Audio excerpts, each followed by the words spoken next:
본문은 세례요한이 어떻게 죽었는가 그 내용들을 자세하게 다루고 있습니다. 14절에서 확인되는 바와 같이 당시에 예수님의 이름은 12제자들로 말미암아 그 복음이 확산되게 되었고, 예수의 이름은 세간에 널리 알리셨고, 주님의 명성을 들었던 헤롯 왕의 반응을 성경은 기록하고 있습니다. 14절 말씀을 볼까요? 14절 말씀 같이 읽어보도록 합니다. 시작. 이에 예수의 이름이 드러난지라 헤롯 왕이 듣고 이르되 이는 세례요한이 죽은 자 가운데서 살아났도다. 그러므로 이런 능력이 그 속에서 일어나느니라 하고, 여기서 헤롯 왕이랑 누굴 말합니까? 악이 예수님을 죽이려 했던 헤롯 대왕은 아니에요. 그 헤롯 대왕의 아들입니다. 말하자면 헤롯 안티파스입니다. 성경에는 헤롯 왕이 여러 등장합니다. 예수님 당시에 당시에 있었던 헤롯 왕은 헤롯 대왕이라 불려지는 사람으로 그는 아주 포악한 사람이었죠. 그리고 예수님 탄생 이후에 얼마 지지 않아서 곧 죽고 맙니다. 본문의 헤롯 왕은 그 헤롯 대왕의 아들입니다. 예수님 공생의 당시에 갈릴리 지방을 다스리던 왕 헤롯 안티파스를 의미합니다. 16절 말씀을 볼까요? 시작. 헤롯은 듣고 이르되 내가 복된 요한 그가 살아났다 하더라. 여기 보면 헤롯은 주님과 제자들의 그 사역을 통해서 천국의 진리와 능력이 선포되자 기뻐하는 대신에 그 마음 가운데 어떤 마음을 들게 됩니까? 내가 목뺀 요한이 다시 살아나서 예수를 통해서 다시 살아나서 저렇게 능력 있는 사역을 하는구나. 마음 가운데 공포감을 느끼게 된 거예요. 죽은 세례요한이 살았다 말하며 스스로 두려움에 떨고 있는 것입니다. 사랑하는 여러분, 오늘 헤롯과 그에 의해서 순교당한 세례요한의 이야기를 통해서 우리가 세 가지 영적인 교훈을, 레슨을 함께 얻을 수 있기를 축복합니다. 첫 번째, 따라할까요? 이중성을 버리라. 이중성을 버리라. 왜 세례요한이 죽게 되었는가? 이것이 17절 이하부터 기록되고 있습니다. 17절 말씀을 한번 보도록 합니다. 시작. 전에 헤롯이 자기가 동생 빌립의 아내 헤로데에게 장가든 고로 이 여자를 위하여 사람을 보내어 요한을 잡아 옥에 가두었으니. 여러분 보십시오. 헤롯 왕가의 도덕성의 그 실태를 보여주고 있지 않습니까? 좀 막장 드라마를 쓰고 있는 이 가문을 보게 되는 것이죠. 헤롯 안티파스는 왕으로부터 여러분 갈릴리 지역의 통치권을 위임받아 다스리는 그 갈릴리 지방의 분봉왕이었습니다. 그는 아라비아 왕이었던 아렙다 왕의 그 딸과 결혼했다가 나중에는 이 딸과 이혼하게 됩니다. 이혼한 이유가 기가 막힙니다. 단지 못생겼다는 이유로, 마음에 들지 않는다는 이유로 이혼한 거예요. 이혼한 후에 그가 누구랑 재혼하냐면 헤로디아와 재혼합니다. 근데 기가 막힌 것은 헤로디아라는 이 여인은 사실은 자신의 친동생이었던 헤롯 빌립의 아내였다라는 것이죠. 제수 씨를 권력과 힘을 이용해서 빼앗아서 자기 아내로 삼았다는 것입니다. 그러니까 여러분 얼마나 이 사람이 이 집안 자체가 얼마나 정말 회개망측한 어떤 집안이겠습니까? 동생의 아내, 자기 아내를 버리고 동생의 아내를 빼앗아 자기 아내로 취하는. 여러분 이것에 대해서 세례요한이 가만히 있었겠습니까? 잘못됐다 지적했겠죠. 세례요한의 사명은 회개와 심판을 선포하는 것이었기 때문에 이를 보고 가만히 있을 수가 없었습니다. 그런 하나님의 말씀을 근거로 왕의 죄를 지적했습니다. 여러분 다윗 왕 앞에 나타났던 나단 선지자와 같이 그 잘못을 지적했던 것이죠. 헤롯 왕의 그 죄는 겉으로 볼 때는요 동생의 아내를 취한 그 부도덕함이 있었지만 그것보다 더 큰 죄가 있습니다. 바로 하나님을 두려워하지 않는 죄입니다. 죄는 하나님을 무시할 때 저지르게 됩니다. 죄를 짓는 순간 인간은 그 자리에 누가 앉아 있는 거예요? 자기 자신이 그 하나님 자리에 앉아 있게 되는 것입니다. sin, 신이라는 그 영어의 죄라는 의미를 한번 보십시오. 철자에 가운데 무엇이 있습니까? 언제나 아이가 있어요. 죄를 지을 때는요 하나님의 안중이 없습니다. 죄를 지을 때는 자기 욕망과 자기 탐욕과 자기 욕심에 따라 죄를 짓게 되는 것이죠. 그러니까 이 죄라는 것이 뭐예요? 결국 하나님 자리에 자기가 앉는 행위가 바로 죄 아니겠습니까? 18절 말씀을 보십시오. 시작. 이는 요한이 헤롯에게 말하되 동생의 아내를 취한 것이 옳지 않다 하였음이라. 세례 요한은 어떻게 했습니까? 헤롯 안티파스의 이 죄를 지적했고 헤롯은 결국 이 세례 요한을 감옥에 잡아들였습니다. 여러분 세례 요한의 설교의 특징은 돌려서 말하지 않는 거예요. 죄를 죄라고 선포합니다. 이것이 바로 회개를 촉구하는 설교자의 모습이어야 합니다. 근데 많은 경우 회개를 촉구하면 회개 말씀을 듣고 회개 마음에 그 찔림을 받아 우리가 어찌할까 하면 탄식하며 주 앞에 돌아와야 할 텐데 그렇지 않습니다. 회개 대신에 오히려 역공을 받습니다. 공격을 받습니다. 구약의 선자들 한번 보십시오. 메시지를 들었던 그 청중들에게 공격받는 이들이 참 많이 있었습니다. 고난을 받다가 결국 죽음을 당하기까지 합니다. 그러니까 죄를 고발하고 죄를 지적하면 공격을 받으니까 죄를 고발하는 선자가 현격하게 현재에 줄어들었습니다. 그래서 대개 진짜 선자들보다 거짓 선자들이 더 많이 나타나게 되는 것이죠. 죄를 지적받으면 사람들이 오히려 완악해지는 경우가 참 많이 있습니다. 강팍해지고 그 어떤 죄의 지적 앞에 오히려 그 마음이 완강하게 변해지는 경우가 많이 있습니다. 오늘 말씀도 보면은 요한의 지적 앞에 헤롯이 철저하게 회개하고 돌이켜야 되잖아요. 그렇지 않습니다. 세례 요한을 감옥에 잡아들입니다. 뿐만 아니라 요한의 지적에 대해서 헤로디아의 반응은 더 적극적입니다. 19절 말씀을 볼까요? 시작. 헤로디아가 요한을 원수로 여겨 죽이고자 했으나 하지 못한 것은, 헤로디아의 마음은요 오히려 헤롯보다 더 나갑니다. 어떻게 합니까? 이 세례 요한을 어떻게든지 죽여야겠다, 죽여버리겠다, 이런 마음을 품게 되는 거예요. 왜 요한을 원수로 여깁니까? 자신의 죄를 지적했기 때문입니다. 회개 대신에 오히려 이를 갈고 있는 이 모습을 보고 있는 것이죠. 그런데 여러분, 헤로디아와 달리 헤롯은 조금 다른 반응을 보입니다. 20절 말씀을 볼까요? 시작. 헤롯이 요한을 의롭고 거룩한 사람으로 알고 두려워하여 보호하며 또 그의 말을 들을 때 크게 번민을 하면서도 달갑게 들으리라. 여러분, 헤로디아는 당장에 세례 요한을 죽이고자 했지만 헤롯은 오히려 마음 가운데 그를 오히려 보호하며 죽이고자 하지는 않았습니다. 헤롯은 세례 요한에 대한 두려움이 있었습니다. 그 두려움은 어디에서부터 오는 것입니까? 헤롯의 양심에서부터 오는 소리입니다. 그가 보았던 요한은 어떻게 보면 선자 중에 선자인 거예요. 헤롯은 세례 요한을 알아보았습니다. 그에게는 최소한의 양심이 작동하고 있었습니다. 그래서 세례 요한의 말을 들을 때 크게 번민하며 깊은 갈등을 한 것입니다. 또 세례 요한을 죽이지 못했던 또 다른 요인도 있었습니다. 마태복음 14장 5절 말씀에 보면, 같이 읽어보도록 할까요? 시작. 헤롯이 요한을 죽이려 하되 무리가 그를 선자로 여김으로 그들을 두려워하더니. 헤롯은 지금 누구의 눈치를 보고 있습니까? 사람들의 눈치를 보고 있는 거예요. 대중의 눈치를 보고 있습니다. 대중을 의식하고 있다는 말은 왕권이 약해져 있다는 말이에요. 여러분, 왕권이 강할 때는요 사람들의 눈치 보지 않습니다. 자기 마음대로 해버립니다. 그러나 왕권이 약해져 있기 때문에 대중들의 눈치를 보지 않을 수 없는 것이죠. 헤롯의 입장에서는 세례 요한이 대중의 주목을 받는 일이 신경 쓰였습니다. 세례 요한을 제거할 수도 없고 그대로 둘 수도 없는 민감한 사안이었습니다. 왕이지만 헤로디아의 눈치를 받고 백성들의 눈치를 받고 무엇보다도 세례 요한의 존재 자체를 두려워했던 사람이 헤롯이었습니다. 그는 지금 결단을 해야 될 때 미루고 있습니다. 세례 요한의 지적을 받을 때 그가 회개하고 돌이켰다면 상황이 달라지지 않았겠어요? 그럼 새로운 인생을 살아가지 않겠습니까? 그동안 헤롯은 요한의 메시지에 귀를 기울였습니다. 그래서 오늘 여기서 보면 말씀을 달갑게 여기더라, 이렇게 말씀하고 있습니다.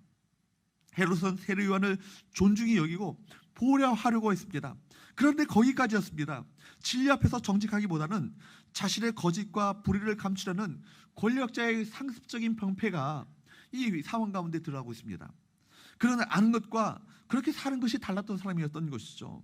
이른바 아는 것과 행동하는 것이 분리되어 있었다는 것입니다. 무슨 말입니까? 자기가 알고 있는 것을 실행할 수 있는 능력이 없다는 것입니다. 그만큼 헤롯은 허약했습니다. 그래서 비겁한 삶을 삽니다. 여러분, 이중적인 삶은 참 피곤합니다. 매우 피곤합니다. 그리고 오래가지 않아 위기를 맞을 수밖에 없는 것입니다. 우리도 마찬가지예요. 기도 생활도 하고 헌금 생활도 나름대로 하고 좀 말씀해도 은혜를 때로는 받기도 하는데 누가 보아도 신앙생활을 잘하는 것으로 보입니다. 그런데 들여다보면 이중적일 때가 참 많이 있다는 거예요. 여러분, 교회를 다니는 것과 신자로 살아가는 것은 다른 차원의 것입니다. 여러분, 말씀을 듣고 은혜 받는 것과 말씀을 따라 그대로 순종하며 살아가는 것은요 다른 이야기예요. 여러분, 말씀을 들었다면 어떻게 해야 됩니까? 말씀의 은혜를 받았다면 어떻게 합니까? 은혜 받은 대로 그대로 순종하며 실천하며 어려움이 있어도 그 말씀대로 그 지키고 살아가야 되지 않겠습니까? 근데 많은 사람들은 그렇지 않다는 거예요. 말씀을 들을 때는 찔림이 오고, 말씀이 올 때는 도전이 오고, 말씀을 들을 때는 때로 은혜 받기도 하지만, 현실의 생활에 들어가게 되면 그 말씀에 어떤 은혜 받았던 말씀과는 다른 삶을 사는 사람들이 참 많이 있다는 것입니다. 여러분, 신앙의 이중적인 삶은요, 결국 갈등을 낳게 됩니다. 그러므로 갈등을 처리하려면 이중적인 삶을 청산해야 되는 거예요. 그런데 여러분, 헤롯을 한번 보십시오. 어떤 태도를 보입니까? 애매모호한 태도를 보이죠. 결국 헤롯의 이중적인 태도는 큰 사건으로 연결되고 맙니다. 사랑하는 여러분, 말씀을 들으면 말씀대로 순종하시고 말씀대로 실천하시고 말씀대로 살아가시는 신앙의 순전함을 지켜나가는 저와 여러분 되시기를 주님으로 축복합니다. 두 번째로, 주부에는 르이라고 나왔는데 을이죠. 을. 따라할까요? 허영을 버리라. 허영을 버리라. 본문의 이야기는요, 헤롯의 생일날에 벌어졌습니다. 왕과 신하들이 가득한 무도회장 중앙에 한 사람이 관능적인 춤을 춥니다. 누굽니까? 바로 그녀는 헤롯의 그 의붓딸, 즉 정말 헤로디아의 친딸이었던, 자기의 딸이었던 살로메입니다. 술에 취한 헤롯은요, 춤을 추는 딸의 모습에 마음이 녹아내렸습니다. 마침내 딸에게 감당할 수 없는, 이 의붓딸에게 감당할 수 없는 약속을 하고 합니다. 22절 23절 말씀을 볼까요? 같이 읽어보도록 합니다. 시작. 헤로디아의 딸이 친히 들어와 춤을 추어 헤롯과 그와 함께 앉은 자들을 기쁘게 한지라.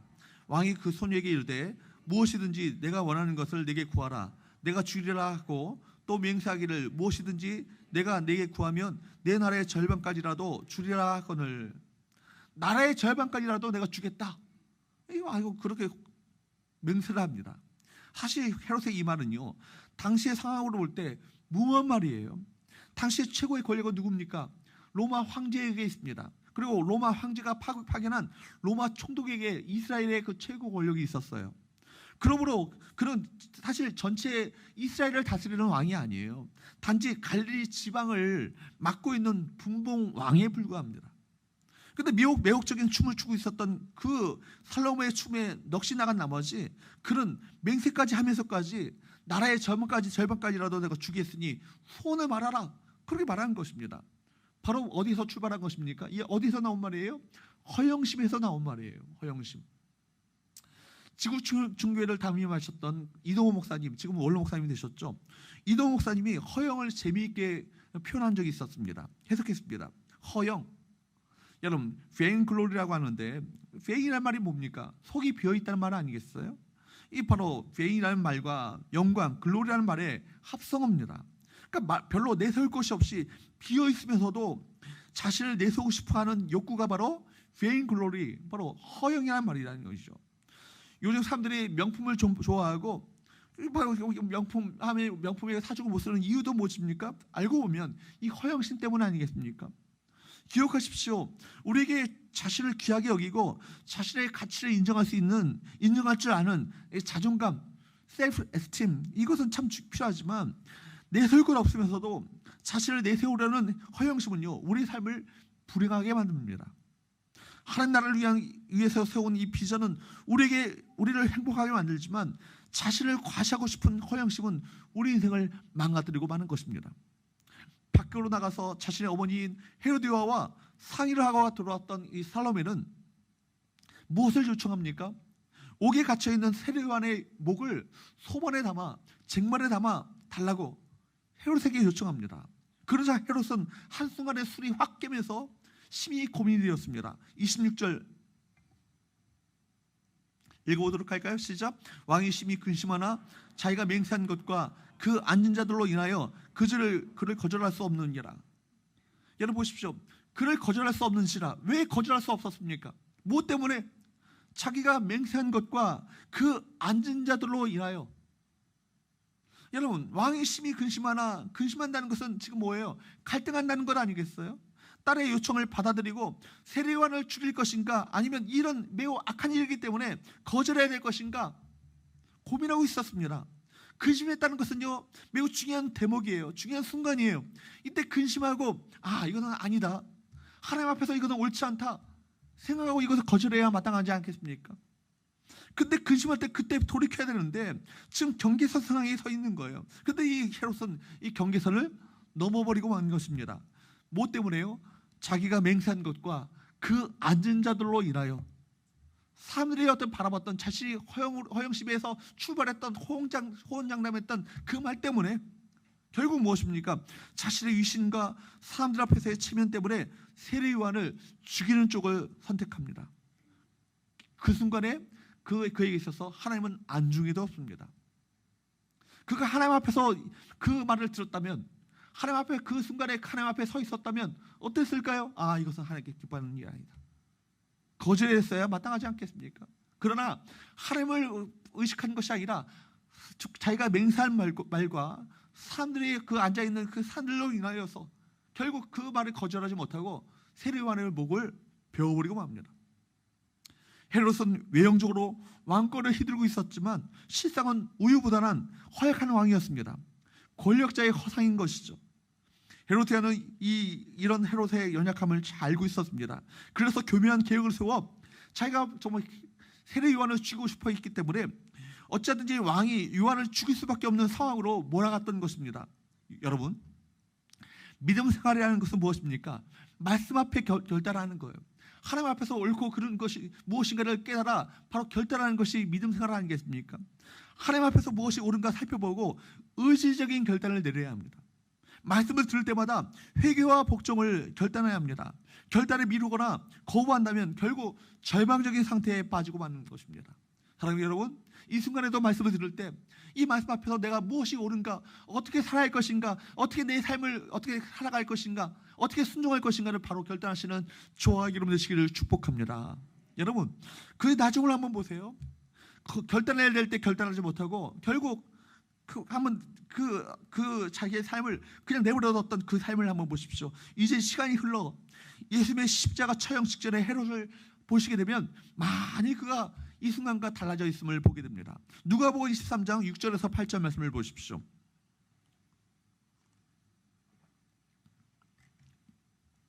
읽어보도록 할까요? 시작. 빌라도가 듣고 그가 갈릴리 사람이냐 물어 헤롯의 관할에 속한 줄을 알고 헤롯에게 보내니 그때 헤롯이 예루살렘에 있더라. 헤롯이 예수를 보고 매우 기뻐하니 이는 그의 소문을 들었으므로 보고자 한 지 오래였고 또한 무엇이나 이적 행하심을 볼까 바랐던 연고로라. 그가 예수를 보고 기뻐했다라고 했는데 이것은 호의적인 태도가 아니에요. 예수님에 대한 호기심 정도였습니다. 그러나 사실 헤롯, 이 사람은 어떤 사람이었습니까? 하나님의 사람 세례 요한 앞에 두려움을 느꼈던 사람이었고 예수님의 사역을 바라보면서 내가 전에 죽였던 세례 요한이 다시 살아났다, 그렇게 심히 두려워했던 사람입니다. 그런데 여기 세월이 흐른 정말 여기에 보면은요, 양심의 동요를 전혀 느끼지 않고 있습니다. 예수님이 누구십니까? 세례 요한과 비교할 수 없는 완전히 의로우신 분 아니십니까? 예수 앞에 섰다는 것은요, 회개할 수 있는 절호의 기회, 정말 그가 돌이킬 수 있는 절호의 기회가 그가 그 기회를 맞았다는 겁니다. 그러나 그는 자신의 죄에 대한 회개보다 뭘 행합니까? 악을 행해요.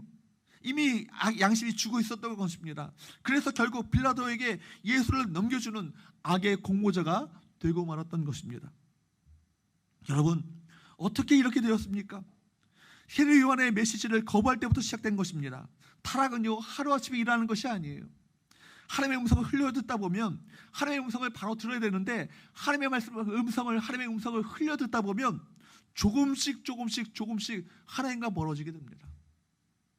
마귀가 사용하는 방법도 그래요. 하루아침에 우리 타락으로 이끄는 것이 아니라 조금씩 하나님에 대한 관심보다 다른 것에 관심을 가지도록 자꾸만 이끕니다. 헛된 영광이 실체인 양 거기에 우리 시선을 빼앗기도록 만듭니다. 그래서 결국 우리를 하나님과의 거리를 조금씩 벌려놓는 거예요. 여러분, 믿음은 무엇입니까? 믿음은 세상의 헛된 영광을 바라보는 것이 아니에요.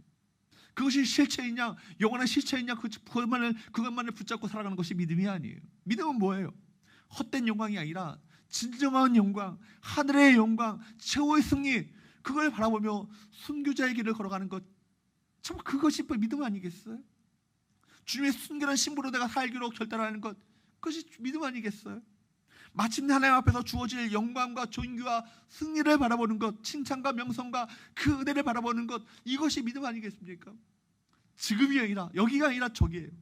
우리가 바라봐야 될 것, 끊임없이 바라봐야 될 것은 여기가 아니라 저기라는 사실을 여러분 꼭 기억하길 바랍니다. 눈앞에 보여지는 현실의 영광이 아니라 영원한 영광, 잠시 지나가는 영광이 아니라 영원한 영광, 초의 승리를 바라보시는 우리 모든 성도들 될 수 있기를 주님으로 축복합니다. 세 번째로, 여러분 이 세례 요한의 순교를 통해서 얻게 되시는 세 번째 영적 교훈은 따라할까요? 하나님 앞에서 영적 민감성을 가지라. 하나님 앞에서 영적 민감성을 가지라는 거예요. 여러분 헤로스 통해서 우리에게 주는 교훈은 무엇입니까? 영적 레슨은 뭐예요? 인간이 얼마나 변질될 수 있는가, 이걸 보여주고 있지 않아요? 하나님 앞에서 코람데오라고 하는 것은 바로 이 영적 감각이 죽어버리면 어떻게 되는가? 무엇이라도 할 수 있다는 것입니다. 이 영적 감각이 죽어버리면 무엇이라도 할 수 있는 것이 바로 우리 인간 아니겠어요? 우리가 하나님 앞에서 살아가는 것이 아니라, 내가 하나님이 없다고 생각한다면, 여러분 하나님 앞에서 살아가지 않는다면 무엇이라도 다 할 수 있는 거예요. 처음 회개라는 외침 앞에 헤롯이 두려움을 느꼈을 그때는 중요한 시점이었습니다. 헤롯은 의롭고 거룩한 하나님의 선지자인 세례 요한의 회개 외침 앞에, 나단 선지자 앞에 진정으로 자복하고 토하며 정말 가슴을 찢으며 옷을 찢으며 회개했던 다윗과 같은 결단을 내려야 마땅했습니다. 또한 하나님의 사람을 죽여서는 안 된다는 것을 알고 있었지만, 여러분 자기가 맹세한 것과 거기 앉아있는 사람들 살로메의 요청을 거절할 수 없었습니다. 그는 하나님을 의식하기보다 무엇을 의식한 거예요? 사람들을 의식한 것이죠. 우리 주위에도 보면 헤롯과 같은 사람들이 참 많이 있습니다. 하나님을 믿지 않는 것이 아니에요. 하나님 믿고 있어요. 그리고 하나님의 영광을 위해서 살아야 한다고 생각을 합니다. 그러나 실제로 하나님께서 나를 어떻게 생각하실까? 이것이 아니라 그것보다 사람들이 나를 어떻게 생각할까? 이걸 더 많이 생각합니다. 내가 일을 하면 하나님께서 기뻐하실까? 라는 생각보다 내가 일을 하면 혹시 사람들이 나를 어떻게 여길까? 이것을 더 많이 생각한다는 것이죠. 과거의 마르틴 루터나 칼뱅이나 여러분 찌빙글리 같은 종교개혁자들은 종교개혁을 추진하면서 항상 코람데오의 정신을 가지고, 즉 하나님 앞에서의 정신을 가지고 살았습니다. 이것을 외쳤던 것이죠. 한번 따라할까요? 코람데오. 코람데오. 하나님 앞에서 어디를 가든지 무엇을 하든지 우리가 하나님 면전 앞에 있다는 것이죠. 하나님께서 내 앞에 나를 바라보고 계시고 나를 살펴보고 계시고 내가 하나님 앞에서 걸어가고 있다는 것을 의식한다면 하나님께서 기뻐하시는 길을 우리가 오롯이 걸어갈 수 있지 않겠습니까? 그들이 자신이 항상 하나님 앞에 서 있다고 생각했습니다. 사람들이 나를 어떻게 생각할까를 생각하기보다는 하나님께서 나를 어떻게 판단하실까, 이것을 생각했습니다. 이것이 코람데오의 정신인 것이죠. 사랑하는 여러분, 오늘 우리 모두에게도 이 코람데오의 정신이 필요합니다. 사람들이 나를 어떻게 판단할까, 그것보다 하나님께서 나를 어떻게 판단할까, 이걸 생각하셔야 합니다. 그러나 여러분, 하나님을 의식하기보다 사람들을 더 의식했던 헤롯은 마침내 옥에 갇혀있는 세례 요한의 목을 베도록 부하들에게 명령을 내리고 맙니다. 그리고 요한의 목을 베어 헤로데에게 주었습니다. 그런데도 그는 회개하지 않았습니다. 만약 그가 겸손하게 요한의 권고를 들었다면 어땠을까요? 그 인생은 달라졌을 것입니다. 세례 요한의 말을 듣고 잘못된 자리에서 돌이켰다면 그런 다윗과 같이 정말 새로운 인생을 살지 않았겠습니까? 그러나 그는 하나님 앞에서 회개하지 않았습니다. 그런 예수님에 대한 소문을 듣자 세례 요한이 다시 살아난 것을 착각하여서 더욱 두려워 떨게 되었습니다. 헛된 영광을 추구하고 양심의 소리를 외면하고 자신의 체면을 위하여서 하나님의 종을 죽였던 헤롯은 일생 동안 고통 가운데 살다가 비참한 처우를 맞이하게 됩니다. 여러분, 우리가 하나님 앞에서 영적 민감성을 가질 수 있기를 축복합니다. 영적 민감함을 가지고 하나님을 섬겨야 되는 거예요. 영적 민감성은 무엇입니까? 작은 죄를 지어도 마음에 아픔을 갖는 거예요. 작은 죄를 지어도 마음에 찔림이 오는 거예요. 하나님 앞에서 진실한 고백이 있어야 합니다. 내가 누군가를 살짝 미워만 해도 누굴 미워한다는 것 자체가 하나님께서 기뻐하시는 일이 아니잖아요. 그러니까 내 안에 편하지 않은 마음이 들어서 그것과 씨름할 줄 알아야 합니다. 생각만으로도 지은 죄라도 그것을 간과히 해서는 안 되는 것이죠. 여러분, 하나님 말씀을 묵상할 때도 마찬가지예요. 이때도 영적 민감함을 가지고 말씀을 대하셔야 합니다. 매일 말씀을 통해서 나에게 주시는 하나님의 음성에 민감해야 합니다. 계속해서 내 양심 속에 들려오는 하나님의 말씀을 반복적으로 무시하면 우리는 어떻게 됩니까? 영적 민감함이 아니라 영적인 둔감함에 빠지게 됩니다. 영적인 둔감함, 이것이 얼마나 무서운 것입니까? 죄에 대해서도 무덤덤함이 결국 헤롯과 같이 나중에는 갈등조차 하지 않는 단계까지 이르게 됩니다. 나중에는 예수를 죽이는데 공모했던 엄청난 죄의 당사자가 될 수 있음을 이 바로 헤롯의 이야기를 통해서 우리가 가르쳐주고 있지 않습니까? 반면에 세례요한을 한번 보십시오. 그런 세상의 헛된 영광이 아니에요. 세상의 허영이 아니에요. 그것이 아니라 하나님 나라와 그 의를 위해서 정말 하나님 나라의 그 참된 영광이 무엇인지를 알았던 사람이 누굽니까? 세례요한 아닙니까? 그것을 위해서 살다가 결국 그가 아름다운, 결국 세상적으로 볼 때는 비참한 처우지만 하늘나라의 관점에서 본다면 얼마나 순교자의 영광, 그죠? 순교자의 이 아름다움을 그가 맞이하게 됩니까? 하늘의 상급이 얼마나 크겠어요. 아마 그가 순교를 당해서 하늘로 올라갔을 때 하나님 아버지께서는 사랑하는 세례요한아, 사랑하는 요한아, 내가 내 일에 충성을 다했으니 내가 내게 생명의 멸류관을 주리라. 아마 그 하나님의 칭찬과 명성과 존귀함을 얻게 됐을 거예요. 여러분, 세례요한은 참된 영광이 무엇인지 알았던 사람이에요. 그걸 추구했던 사람이에요. 그리고 그것을 위해서 일생을 바쳤던 사람이 누굽니까? 세례요한 아닙니까? 항상 영적 민감성을 가지고 하나님께서 기뻐하신 것이 과연 무엇인가? 하나님께서 참으로 원하신 것이 무엇인가? 그것을 추구하며 살았던 사람이 누굽니까? 세례요한 아닙니까? 이 바울도 고백하기를 로마서에서 8장 18절에 이렇게 고백하고 있습니다. 읽어보도록 할까요? 시작. 생각하건대 현재의 고난은 장차 우리에게 나타날 영광과 비교할 수 없도다. 아멘. 현재의 고난이 아무리 여러분 주를 위한 고난이, 주를 위해서 고난 받는다 할지라도 그 주를 위한 고난이 장차 다가올 영광 비교거리가 되겠습니까? 무엇이 진짜 중요한 것인지를 아는 사람, 그 사람이 지혜 있는 사람 아니겠어요? 세례요한이야말로 장래에 주어질 영광, 장래에 주어질 승리, 장래에 주어질 생명의 멸류관, 이거 뭔지, 진짜가 뭔지를 알고 그것을 바라보는 눈이 있었던 사람, 그 사람이 누굽니까? 세례요한이었던 것입니다. 사랑하는 여러분, 어떤 사람이 복 있는 삶이겠어요? 어떤 삶이 참으로 복된 삶이겠어요? 말씀드린 것처럼 교회 다니는 것과 신자답게 사는 것은 다른 차원의 것입니다. 신자의 이중성은 결국 갈등을 낳게 됩니다. 갈등을 처리하려면 이중적인 삶을 청산해야 합니다. 우리 육신의 정욕과 허영심과 자기 체면 때문에 하나님 앞에서 범죄했던 헤롯을 통해서 우리 모두가 깊은 교훈을 우리가 받아야 될 줄로 믿습니다. 세례요한과 같이 어떤 고난이 있다 할지라도 영적인 민감성을 가지고 하나님 앞에서 무엇이 옳은가를 살피시고, 그래서 진리를 택하시고 그것을 선포하는 길을 확고하게 오롯이 걸어가심으로 말미암아 마침내 하나님 앞에서 주어질 생명의 멸류관을 받아 쓰시는 우리 모든 성기, 우리 모든 성도들의 수 있기를 예수 그리스도 이름으로 축복합니다. 이 시간에 함께 기도하는 시간을 갖기 원합니다.